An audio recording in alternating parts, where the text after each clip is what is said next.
Now take the explanation how magnification is negative in the case of real and inverted image and magnification is positive in the case of virtual and erect image. First of all, let's see the case F. Here object is placed between focus and pole.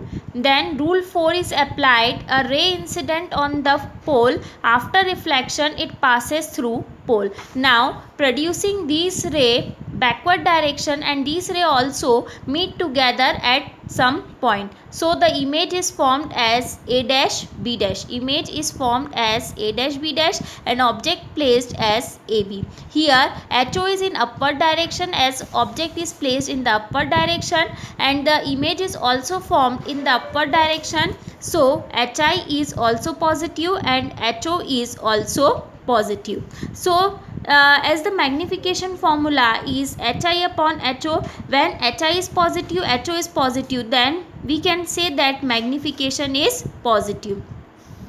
Object is placed in the different direction and image is formed in the different direction. This is the case of virtual and erect image. So we can conclude that for virtual and erect image, magnification is positive. Now converse to that, when object is placed at center of curvature, a ray comes parallel to the principal axis. After reflection it passes through the focus. Another ray which incident on the focus, after reflection it goes parallel to the principal axis. In that case image is formed at center of curvature. Here the object and image formed are in the same direction, so image is real and inverted. But in that case object is placed in the upward direction, so HO is positive but image formed in the downward direction, so HI is negative. As we know, M is the ratio of HI upon HO.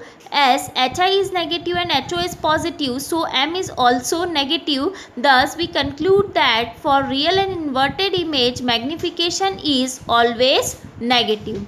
Thank you.